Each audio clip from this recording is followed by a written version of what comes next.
So let's send in the cavalry old school with the Rough Riders, perhaps a unit that's got one of the single best damage outputs in the entire Imperial Guard Codex, but despite this do have some issues.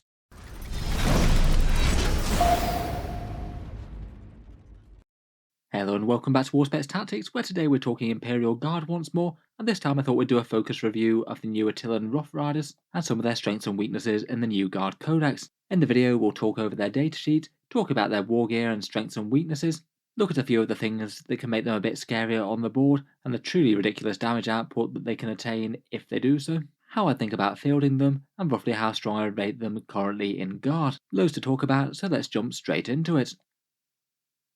So the Atillan Rough Riders are a fast attack choice for Codex Astra Militarum. You can take them in unit sizes of 5 to 10, and they're 20 points per model each, and they don't cost any more for any of their extra wargear. 100 points for a unit of 5, 200 for a unit of 10. Keywords wise, they're core cavalry with the platoon and regimental keywords. That means they're pretty good for taking orders and various different synergies within the book. Quite a lot of characters can help them out. They are basically fast melee cavalry, something that Guard have kind of been lacking, not really having all that many units that either move around that quickly or deal particularly strong damage in melee, so they really do feel like they cover a bit of a niche within the codex if you want that. They move 12 inches, hit on 3s in melee and 4s at range. Their strength and toughness 4 at base, 2 wounds and 2 attacks, leadership 6 or 7 on the sergeant, and a 4+ save. They're pretty quick. Hitting on 3s in combat is pretty nice as it makes them a lot more dangerous there, but to be honest their durability really is fairly bad. They're just not tough for 20 points in current 9th edition. Both small arms and anti-tank fire can shoot at them pretty effectively as well, which isn't a great place to be in. The cavalry keyword doesn't really do them many favours as well with trying to get their charges. It does mean that they might have some hard priorities between hiding behind terrain versus trying to be in a position where they can make a charge and not have to go around it. Getting onto their weapons though, their damage output really is pretty spectacular. They get to blaze away with a little bit of chip range fire, a lasgun and las pistol, and frag grenades, so should be able to put out a little bit of small arms fire, and they should be in a good position to put that on some choice targets, I guess. Really though, for these guys it is absolutely all about the melee. The hunting lance is an absolutely brutal weapon that's effective against just about anything that you charge in the game. They get +2 strength on the charge as well, and then you choose between either a frag tip at strength user AP -1 and damage 1, each hit counting as triple hits, that'll absolutely obliterate hordes, or the melter tip hunting lance at strength +2, AP -4 and damage of 3. Pretty ruinous to elite infantry whether or not they're charging, and particularly threatening to toughness 7 and 8 vehicles if they do get the charge off. With those two profiles they're pretty well suited to just obliterating whatever they encounter. We'll look at their fairly monstrous damage output in just a second. Otherwise, beyond that, the sergeant also gets a power saber as well, an extra attack with strength +1, AP 3 and damage 2. That is basically inferior to the melter tip hunting lance, so you basically just want to use the extra attack with that and use the sergeant's other 3 attacks on the lance. On top of that, 1 per 5 can take a gold lance for free as well. This one's a bit more of an anti-tank weapon. It's got strength +2, AP -3 and damage 2. Hits count as double on the target, so it's going to be hitting with quite a lot of attacks, and you also get an extra mortal wound each time you wound with it against vehicles in addition to normal damage. Pretty brutal. We'll take a look at the damage output of that versus the other weapons in a second. Otherwise, for special rules, they get regimental tactics, though they don't have particularly good synergy with born soldiers, which is pretty popular. They've got horse masters, which means they ignore modifiers to move, advance and charge, so they don't have any problems with charging into difficult terrain and things. And they've got scything momentum, the thing that gets them the extra 2 strength on the charge, though I think that charging is typically going to be the case that they'll be in, as if the opponent gets to strike first, there's a reasonable chance that most of them are going to die. Overall, I'd say for the datasheet, their main strengths are that they're quite fast, enormous damage with good access to buffs, one of Guard's few melee units, which means they cover a role in the codex more than most, but on the downside, they're one of the easiest units to kill in the codex for the points cost. Besides characters and maybe rattlings and things, not a lot dies easier than them, and that cavalry keyword is kind of problematic for them. It means they'll struggle to both hide behind, say, ruins and then charge round, unlike, say, jump infantry and other factions. Moving on, let's talk wargear and then any buffs that you can put on the unit.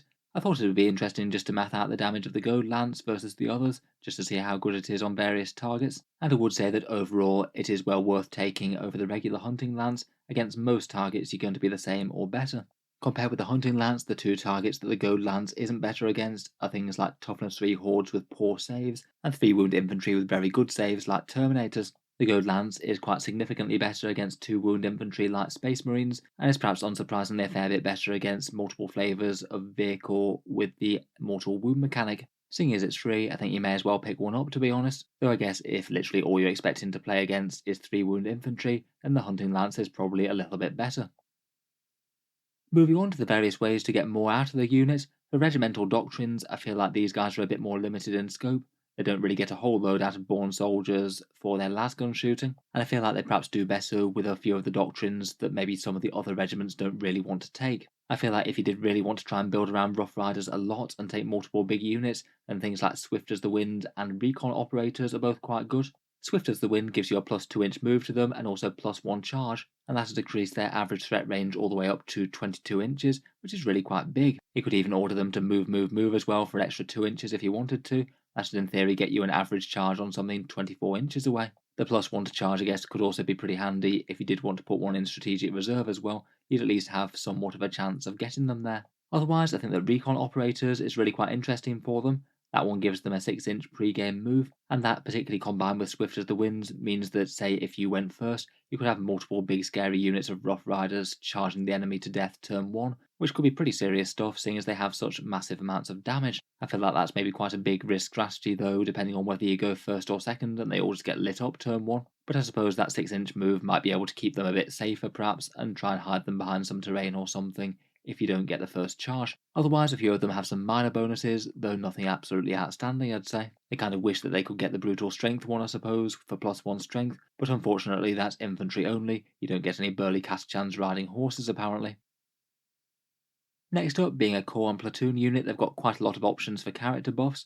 There's quite a lot of interesting orders for them, maybe coming from Lord Solar if you're going into them in a big way and you had him leading them. First up, fixed bayonets is pretty outstanding. A plus 1 to hit gives them extra melee damage, and you get a crazy AP minus 5 on the hunting lancers. That's enough to crack most armor of contempt wide open. Or perhaps even more interestingly, AP minus 2 on the frag tips if you're using them. Just even more ridiculously destructive to 1 wound infantry.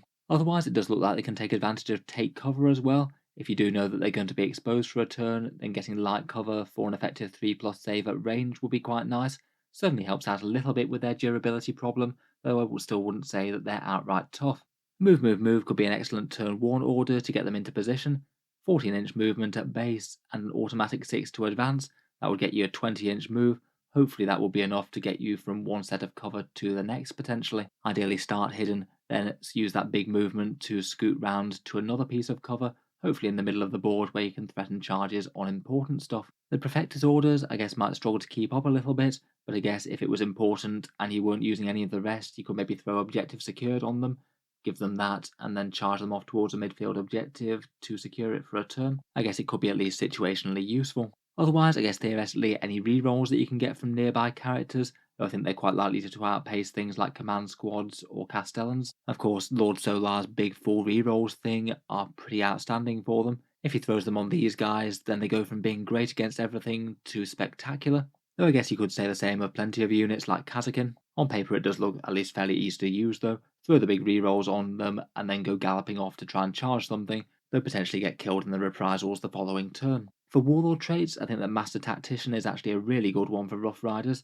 That one allows them to redeploy your units at the start of the game after you know who's got first turn. It means that you could have the best of both worlds. You could put them somewhere aggressive and be ready to jump into a position in the midfield where they're hidden. And then if your opponent gets first turn, it looks like they're about to get shot, then hide them behind your own cover. Otherwise, for support, perhaps if you're using some big 10-horse blocks, you could support them with things like Night Shroud and Psychic Barrier from a Psyker. Should be in range to cast those on them at least in the first turn or so. If they do have to take some shots, they will start to get at least fairly durable if you give them the 5+ invul. Hit rolls of 3 or less always fail, and potentially even stat that with take cover from an officer as well for a 3+ save at range. At least that gets them to the point where you're going to have to dedicate some serious firepower to bring down the unit, or risk enough of them being alive to do something important. Finally, they're perhaps also the best unit for the Preacher debuff if you're bringing one. I do think that they're kind of expensive and a bit unreliable though. His prayer gives you 4 rerolls to hit, which is pretty powerful, and a +1 to charge. They're both good things, but only having it go off on a 3+ and no way to make it more reliable just means that it is a bit of an irritating choice, and at 45 points I'm just not sure it's quite worth it for that amount of unreliability. Overall, out of these, certainly Lord Solar seems like a pretty awesome escort if you did want to gallop a bunch up into the midfield. Ideally though, hopefully you could have an officer somewhere that could just throw an order onto them when they're just about to charge, and otherwise redeploying with Master Tactician or supporting a big unit with Night Shroud and Psychic Barrier both at least seem usable. Stratagems wise, there's perhaps not a huge amount that's particularly relevant for the Rough Riders. I guess you could use 1 CP pre-game to put them in strategic reserve. That could be one way of having them turn up intact. But then, unless you've taken Swift as the Wind, you're then faced with a 9-inch charge, which is going to be pretty unreliable even with a CP reroll. Swift as the Wind would get it up to a 66% chance if you can budget a CP reroll, but even then that's just not super reliable for a fairly pricey 100-point unit plus 1 or 2 CP. Otherwise, they do have 2 other specific stratagems, 1 CP for Thunderous Charge, which gives you impact hits where you roll over the toughness of the model for a mortal wound. To be honest, I feel like this is usually going to be overkill perhaps. You'd be going in with a whole bucket of strength 6 attacks with those frag tip lances if you are charging something low toughness. I just feel that maybe something like 2 or 3 mortal wounds from those impacts just probably isn't quite going to be worth it on balance most of the time. I guess if you need every iota of damage output, then it's not terrible against toughness 3 or 4. For 1 CP, there's Fainting Strike as well. This one allows your Rough Riders to fall back, shoot and charge. That one's very powerful if they do happen to be locked up in combat and intact. Occasionally it might happen, I suppose, if your opponent charges them with something really tough but not destructive that they just want to tie them up with. But I do feel with the Rough Riders' spectacular damage and being fairly easy to kill, this is probably going to come up not all that often. Overall, with stratagems, I probably wouldn't use these too often. I feel like re-rolling charges for 1 CP is almost certainly going to be the best value out of command points that you use for them. We've been talking about their damage output all game long, and here's just very roughly what you'd expect out of a 5-horse squad, and it is just kind of hilarious just how general purpose this is. They'd kill around about 15 guardsmen, so utterly pulverised hordes. Space Marines with Armour of Contempt are pretty much ideal prey. You'd kill about 5 or 6 of those between those Melter Lances and the Goad one and that Sabre. Even Terminators are going to hate the damage 3 and the high AP of the Melter Lances. You average about 4 dead of them. Most standard transports and artillery type vehicles should be obliterated, around about 15 wounds against a toughness 7 vehicle, and it's only against really hard targets they actually start to run into a bit of trouble, 6 wounds on average against a toughness 8 vehicle with a 5+ invul and -1 damage, though still that's not terrible going for an 100-point unit unbuffed. Of course you can potentially give them some pretty big buffs. Adding fixed bayonets to that mix will give you plus 25% damage increase from the +1 to hit. The extra AP won't matter too often on the melter tips I don't think, but if you're using the frag tips it's very good. You go up to around about 21 dead guardsmen on average with all those strength 6 and AP 2 attacks. Adding in the Lord Solar rerolls on top of that and fixed bayonets makes them even more brutal. You'd be hitting on 2s with everything, rerolling the 1s, and then even if you're charging against something toughness 8s, then rerolling all the wound rolls with those Goad Lance and Melter Lances means that you should be able to take out heavy targets with impunity. This would literally be 100 points worth of unit soloing 1 Imperial Knight in a turn. They deal about 26 wounds on average, so you should kill a 24 wound Knight. That's maybe an ideal scenario, as the Titanic Knights aren't actually spectacularly hard to kill in combat for the cost, but I feel like it maybe does underline it that just about everything in the game at least has to fear their damage output, at least when they're supported. An 100-point unit should be able to kill at least twice its own points, I think, in a single charge phase, if it's supported with these big buffs. In terms of how I'd field them in game, I think I'd generally want to go fairly light on them and just have them as a couple of supporting units, maybe minimum squads of 5 and perhaps 1 or 2 in an army. I feel like it would be quite good fun to make some big units and have a proper charge of the Light Brigade type attack, but perhaps that's a little bit on the all or nothing side. I think I'd personally take the Goad Lance. It's maybe a bit of a side graze, but very nice against vehicles that you might be fighting. And in terms of their battlefield role in game, I think my idea would generally be to hide behind terrain, then jump from cover to cover, maybe using move, move, move, and then when they get to a new spot, your opponent will know that if they go in certain places on the board, they're just going to eat a very, very nasty cavalry charge that could destroy something important. I feel like unless you're playing against an opponent with literally no shooting or something, the game plan will basically be entirely hide then charge, and ideally try and throw an order their way when they do so. Otherwise, I guess you could try using strategic reserves, might be the best option against some opponents. Maybe it's a little bit more viable with Swift as the Wind if they've got the +1 to charge. Otherwise, maybe you could try a big unit supported with psychic defences and perhaps take cover, so at least they could survive a little bit as they move up down the board. With the damage output that you can get out of 5 of them, even the very toughest things in the game will need to stay out the way of 10.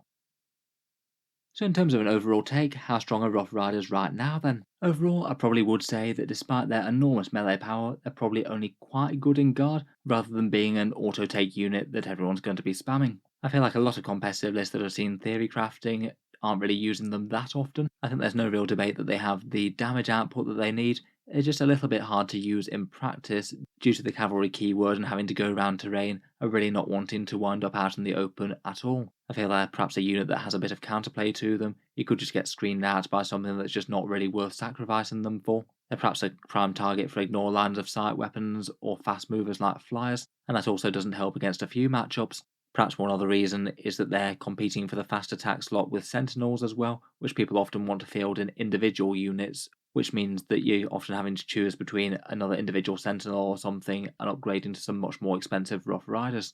Despite the downsides though, I do feel that they're genuinely really quite a strong unit for the guard.